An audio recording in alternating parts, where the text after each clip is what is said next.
কসবা খারেরায় জামায়াতের ফ্রি চিকিৎসা ক্যাম্প উদ্বোধন। চিকিৎসা সেবা জনগণের দ্বারগোড়ায় পৌঁছে দিতে জামায়াত প্রতিশ্রুতিবদ্ধ। আতাউর রহমান সরকার, কসবা টিভির নিউজ ডেস্ক। হৃদয়ে কেটিভি, কসবা টিভি, হৃদয়ে বাংলা। বাংলাদেশ জামায়াতে ইসলামী ঢাকা মহানগরী উত্তরের প্রচার মিডিয়া সেক্রেটারি বিবাড়িয়া ৪ আসনের সংসদ সদস্য প্রার্থী আতাউর রহমান সরকার বলেছেন, দুর্নীতি, লুটপাট, স্বজনপ্রীতি ও অব্যবস্থাপনার কারণে ৫৪ বছর কসবা আখাউড়া জনগণ নাগরিক অধিকার থেকে বঞ্চিত ছিল। চিকিৎসা সেবা জনগণের দ্বারগোড়ায় পৌঁছে দিতে জামায়াত প্রতিশ্রুতিবদ্ধ। তিনি আজ শুক্রবার সকাল ৯টায় কসবা উপজেলার মেহারি ইউনিয়নের ৭ ও ৮ নং ওয়ার্ড জামায়াতের উদ্যোগে আয়োজিত ফ্রি চিকিৎসা ক্যাম্প উদ্বোধনের সময় আয়োজিত সমাবেশে প্রধান অতিথির বক্তব্যে উপরোক্ত কথা বলেন।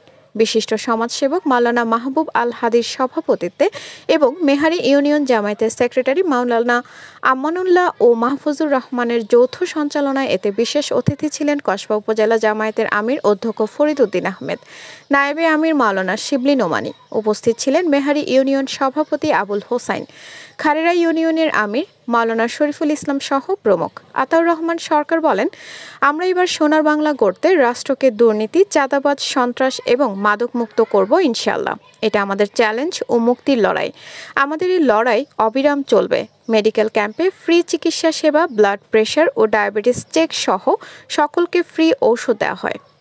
একটা হাসপাতালে যাবেন, আজকে ফ্রি চিকিৎসা আছে, আপনাকে সেখানে হয়রানির শিকার আপনাকে হতে হবে।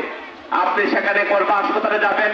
কিছুদিন আগে, আজকে থেকে ৩ দিন আগে একজন আমাকে লাইভ দেখাচ্ছিলেন, বাজারে এটা আমরা টাঙ্গিয়ে দেব, মানুষ দেখতে পারবে সরকারি অনুদান কি কি এসেছে, কি কি কাজে এটা ব্যয় হয়েছে।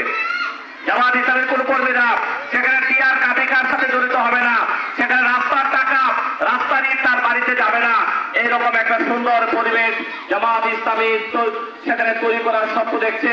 আমরা একটা দুর্নীতি মুক্ত, একটি সন্ত্রাস মুক্ত, চাঁদাবাজ মুক্ত একটি সুন্দর সোনার বাংলাদেশ প্রতিষ্ঠা করবো ইনশাআল্লাহ। আপনাদেরকে আমরা জানি যে কসবা আখাউড়া সেখানে আমাদের এখানে গ্যাস আছে, সালদা গ্যাস, অথচ আমাদের বাড়িতে বাড়িতে গ্যাস নাই। আমরা বাড়িতে বাড়িতে গ্যাস দেওয়ার জন্য সর্বাত্মক চেষ্টা করব। কি বলে ভালো হবে ইনশাআল্লাহ? আমরা চেষ্টা করব আমাদের এলাকার প্রত্যেকটা মানুষের সেখানে জীবনযাত্রার মান উন্নত করার জন্য, আমাদের সন্তানদেরকে ভালো ভালো শিক্ষা প্রতিষ্ঠানে লেখাপড়া করার জন্য সেখানে যে কোনো সহযোগিতা দরকার সেই সহযোগিতা আমরা করবো। যুবকদের কর্মসংস্থানের জন্য সেখানে আমরা নানামুখী কর্মসূচি আমরা হাতে নেব।